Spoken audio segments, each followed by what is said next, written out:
Magandang buhay mga ka-hamster lover, ka-hamster world. Rest day natin ngayon, kaya ngayon sigurado puro banding tayo kay hamster. Nakikita nyo walang laman yan.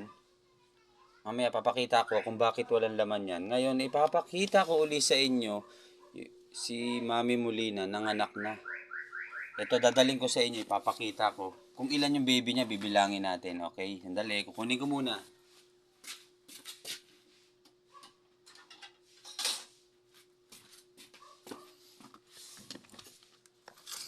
Ngayon titignan nga natin guys kung ilan yung naging anak ni Mami Molina. Ito.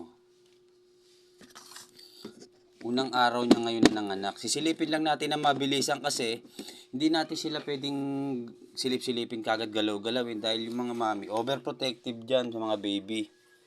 Pwedeng pag onting na ano mo lang siya na magalaw, bigla na yan mga ngain ng kanilang anak. Minsan may mga ganun na hamster. Ayan oh.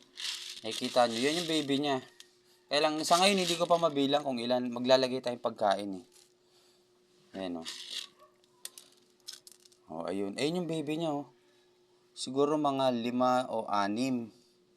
Ayan. Yan yung...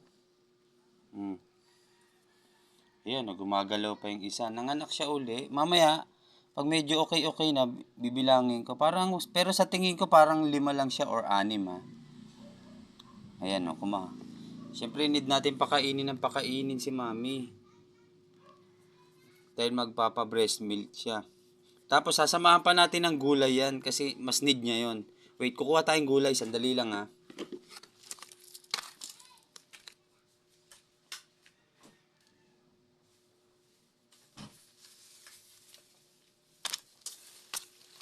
Ayan. Bubuksan natin. Habang kumakain si mami, lalagyan na rin natin siya ng konting malunggay dyan. Para sa kanyang baby may sustansya. Ayan, bubuhusan natin siya ng konting malunggay. Ayan. Ayan yung baby niyo. Ito.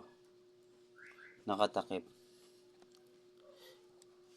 Guys, bibigyan ko kayo uli ng tip. Pag bagong panganak yan, hanggat maaari, para siyempre excited tayo. Huwag niyong sisilip-silipin lagi kasi may stress si mami nun. Para kasing iniisip niya, hawakan niyo yung kanyang mga baby. Yan, ganyan lang guys. Siguro, pag medyo 1 week na siya, pwede mo na siyang hawakan si mami. Sa ngayon, wag muna.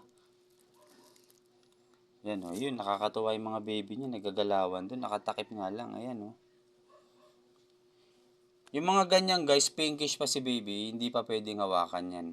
Kasi oras na mahawakan nyo yan, yung amoy ng mga palad mo, daliri, mapupunta kay baby, mapagkakamalan na ni mami na pagkain yan. May iwan kasi yung amoy mo ron ng kamay mo dun kay baby.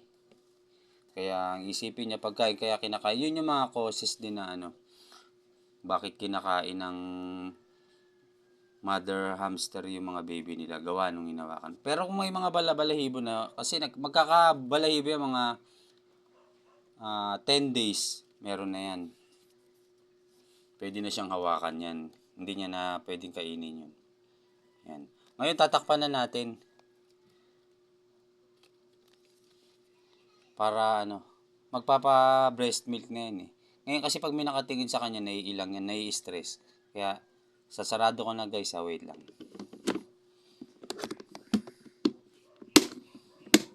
Tatabi muna natin siya rito.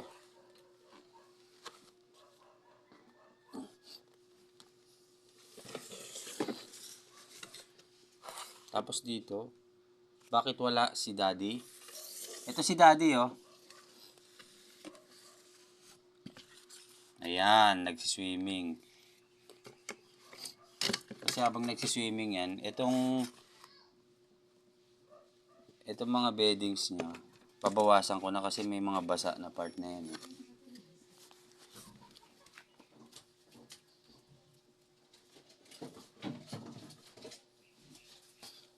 Yan, ganyan lang medyo Halimbawa, si hamster, nasa sandbat, samantalahin nyo ng linisan yung kanyang bedding, si mga part na madumi. Para nag-i-enjoy si daddy ron, ikaw naman naglilinis. Magkasabay lang kayo. Ayan. Siyempre, pag binawasan nyo to ng beddings, dadagdagan nyo rin. Papalitan nyo yung kinuha nyo.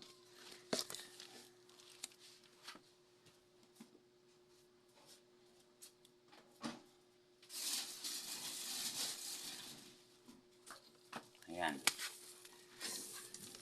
Binawasan natin, dagdagan din natin. Ayan. Siyempre, lagyan na rin natin siya ng pagkain.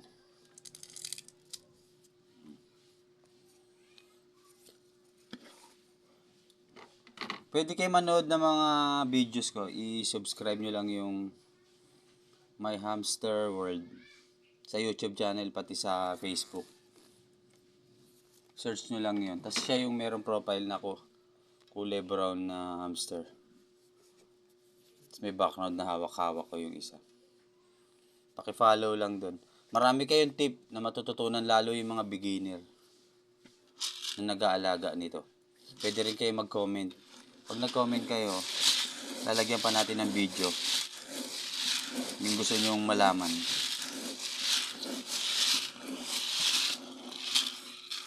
Sige, hanggang dito na lang yung video ko. Good morning sa inyong lahat. Bye-bye.